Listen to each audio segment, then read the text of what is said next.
Magaalaa keessatti miti kan batteen faajjeefame kan mooybool fa'aa ajjeefaman magaalaa keessatti kan misirroon ajjeefamaa rashanamaa turan Gujii Boorana keessatti waggoota 6 darbe kana keessatti. Biyya namni 100,000 ol keessatti hidhamee manni hidhaa hanqatee manni hidhaa meeqa ijaarramee manneen barnoota keessatti hidhamee erga toorcharii godhanii booddee baasanii ajjeesanii waraabessi nyaachaa jiru keessatti.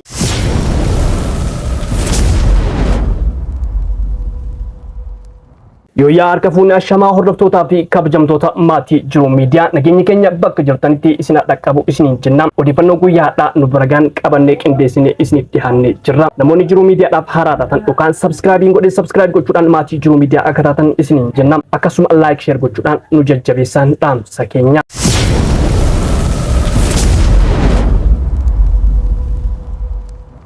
Ministeerri muummee Itoophiyaa yaa'ii paartii badhaadhinaa lammaffaa irratti dubbii falmisiisan waggoota 6 darban keessatti hidhama dararre yookaan toorchi goone hin qabnu jechuudhaan dubbii ijoo ta'ee jira. Xiinxaltoonni siyaasaa fi eegdonni mootummaa Itoophiyaa lammiilee Itoophiyaa akka waggaa 6 darban kana keessatti daramanii hin beekan jechuun dubbii ministeera muummee Itoophiyaa fi pirezidaantii paartii badhaadhinaa Abiy Ahmed dubbatan mormanii jiru. Magaalaa keessatti miti kan batteen faajjeefame kan mooybool fa'aa ajjeefaman magaalaa keessattidha. Gaaga'ama waraanaa fi dhibdee siyaasaa gaggeessummaa Abiy Ahmed jalatti Itoophiyaan muudamteen wal qabate waggoota 6 darban keessatti dhaabbileen mirga namoomaa falman koomishiniin mirga namoomaa UN hamma Amnesty Internationalitti mormanii jiru. Amnesty International bulchiinsa Abiy Ahmed jalatti ajjechaa jumlaan raawwatamee jira jechuudhaan qeeqa jabaa wal irraa hin cinne mootummaa Afrikaa keessaa badhaasa Noobeelii nagaa fudhatanii furgaggeessee jira. Kan misirroon ajjeefamaa rashanamaa turan Gujii Boorana keessatti waggoota 6 darbe kana keessatti.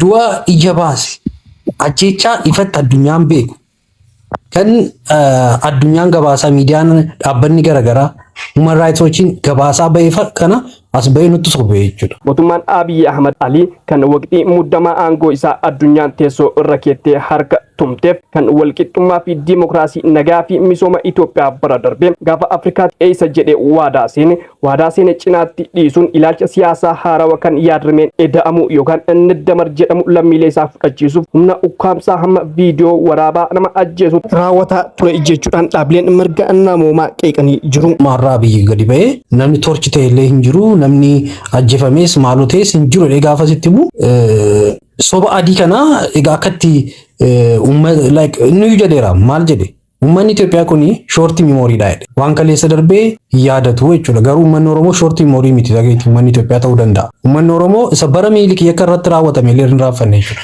amma yoona haasaa uummanni Oromoo shorti memorii miti ishee waggaa 6 kana keessa ergaa biyyi dhufeeti irraanfachuu mitiiti isa waggaa 130 yaadata jechuudha. Xiinxalaan siyaasaa Jawaar Mohaammed yaada dhimma kanaan wal qabsiisee barreesseen waggoota 6 duraan namoonni qabame mana hidhaa akka Maakalaawii keessatti dhoksanii daramaa turu. Waggoota 6 biltsiginaan keessa jirtu ammoo viidiyoo waraabamuun daramaa ajjeefamu jedhe. Itti fufuunis Jawaar Mohaammed viidiyoo suukaneessaa godina Gujii aanaa Gooroo Doolam keessatti dargaggeessa tokko irratti loltoota mootummaatiin daraa irratti raawwatee fi haasaa ministeera muummee yaa'ii paartii badhaadhinaa irratti taasisee wal bira maxxansuun kam amana jechuudhaan gaafatee jira. Walumaa galatti Itoophiyaa keessatti yakkoonni sadarkaa yakkaa waraanaatiin ilaalaman jiraachuu isaa qorataan koomishinii mirga namoomaa dhaabbata mootummoota gamtoomanii ibsanii jiru. Mootummaan Itoophiyaa garuu waakkachuu itti fufee jira. Qaama mootummaadha moo qaama biraadha moo seedus namoonni tokko egaa waraana mootummaatu kana godheedha.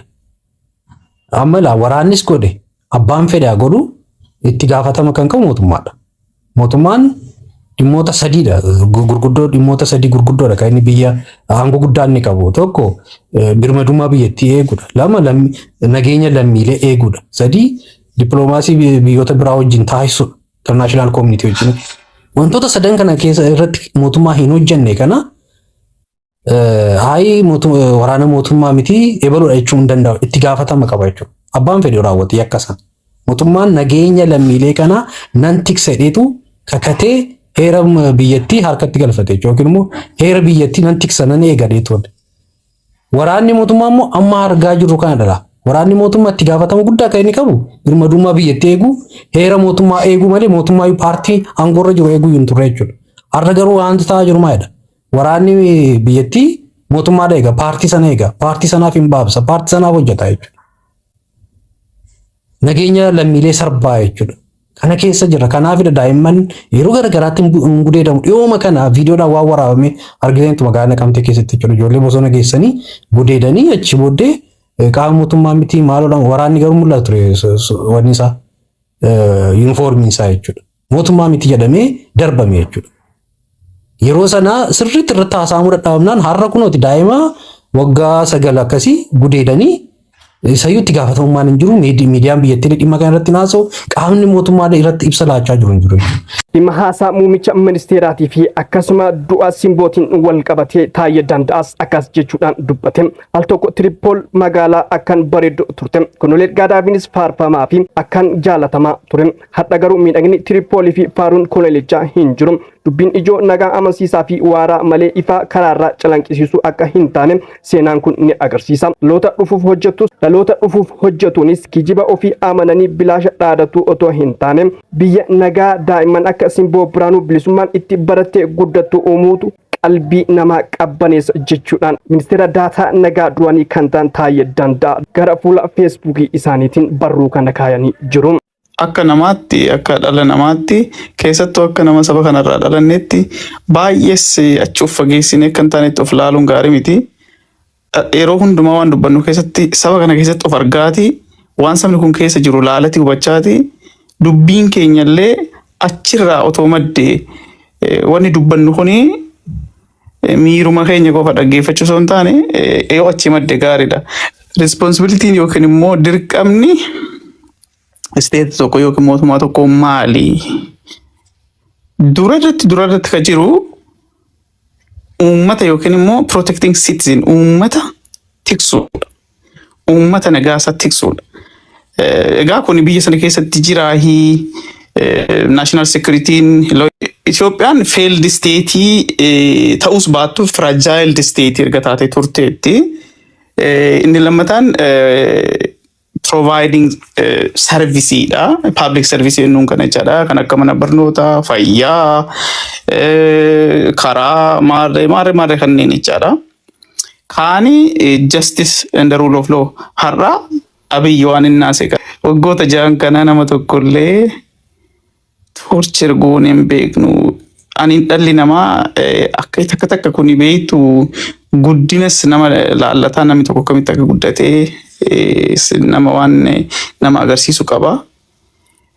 Biyya namni 100,000 ol keessatti hidhamee manni hidhaa hanqatee manni hidhaa meeqa ijaarramee manneen barnoota keessatti hidhamee torture ta'uurra darbee erga torture godhanii booddee baasanii ajjeesanii waraabessi nyaachaa jiru keessatti dhalli namaa afaan guuttatee fuula nama kana hundumaa dhaabbatee I don't know moraalii akkamii akka ta'e kun nama baay'ee namatti dhaga'ama. Egaa mootummaa akka saniitu biyya sana keessa jira.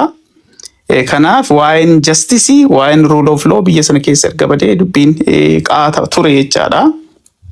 Fairness hin jiru, human rights hin jiru, equity and equality hin jiru jechaadha biyya sana keessatti. Waa'een diinagdee economic managementidha. Dirqamni mootummaa sanallee hin jiru kunillee hin jiru. Biyya sana keessatti har'a inflationiin yookiin immoo jireenyi qaala'insi jireenya har'a namni akkana nama nyaatullee gochaa jedha biyya sana keessatti kana hundumaa kaga'een sirna kana mootummaa kana. Inni kaan egaa waa'ee foreign relations yookiin immoo dippiloomaasiidha. Kuni biyyi tokko walitti dhufeenya biyyoota adda addaa wajjin qabdu. Inni paartiin waggaa tokkoffaa moo lammaffaa qaba jedheeti waa'ee paartiilee wani isayyuu obboloota jedheeti yenneedha. Kanaaf wantoonni biyya sana keessatti mootummaan mirga uummataa tiksu tajaajila hawaasummaa kennu diinagdee uummataa financial stability tiksu kanneen public service jennuun kana tajaajila hawaasummaa kana kennu erga laaffatee tureera.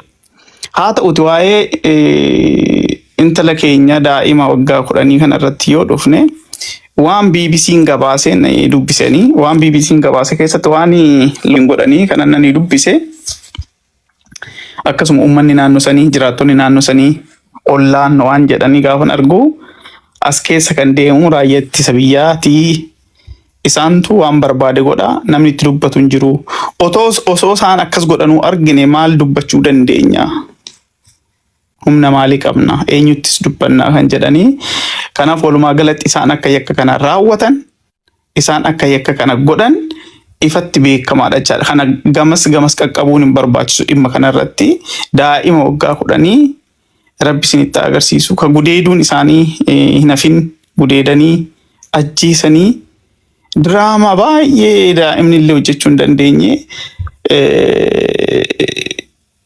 wanni ispoortii namni irratti hojjetu irratti fannisanii akka warri BBC barreessanitti maatiin isaanii suni xiqqoo waanuma akka biizinesii xiqqoo wayii qabanii mana nyaataatii mana dhugaatii qabu akkasuma puulii qabu bakka sanatti kan yeroo hundumaa dhufan egaa ijoolleen dargaggoonni maarreen sodaa isaaniitti irraa jecha bakka sanatti nuun argaman namoonni biraa jecha isaan jechaadha kan iddoo sana oolu. Kanaaf yakka kana kan raawwate kan mootummaan loltoota kiyya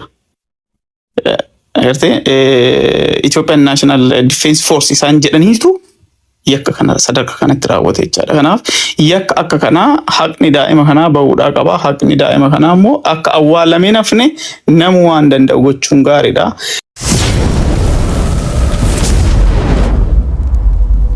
Sabboontoonni godinaalee Oromiyaa fagoo irraa jechuun Harargee, Boorana, Gujii, Baalee, Walloo, Jimmaa, Wallaggaa, Bondoo, Baddallee fi Wallaggaa irraa dhuftanii seensa magaalaa Finfinnee irratti sakatta'insi bilbilaa akka jiru hin dagatina. Keessumaa waraanni PP keelota akkaan eegdu bilbiloota to'achuu hordofuun immoo teelegiraamii, waasaappii fi gaalarii ni sakattaati.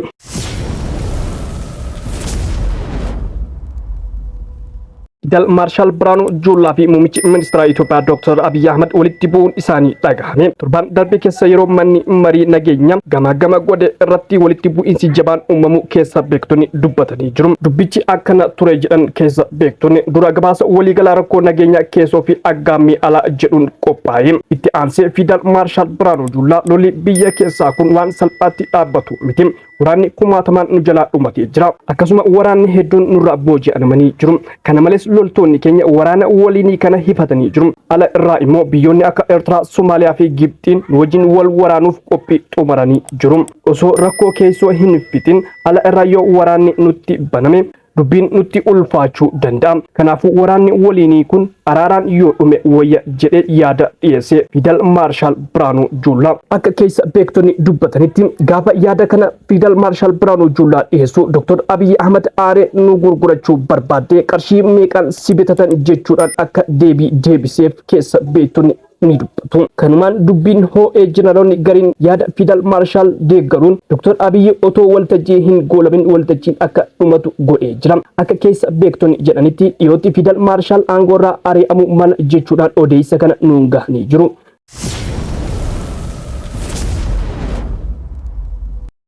Egaa hordoftoota fi kabajamtoota keenya odeeffannoo guyyaadhaa kanumaan goolamnee jirra. Odeeffannoo keenya biraatiin hamma walitti deebinutti nagaan turaa isiniin jenna. Namoonni Jiruu Miidiyaadhaaf haaraa taatan yookaan sabskiraabiin godhin sabskiraayib gochuudhaan maatii Jiruu Miidiyaa akka taatan isiniin jenna. Akkasuma laayik sheer gochuudhaan nu jajjabeessaan dhaamsa keenya waan nu wajjin turtaniif galatoomaa ulfaadha.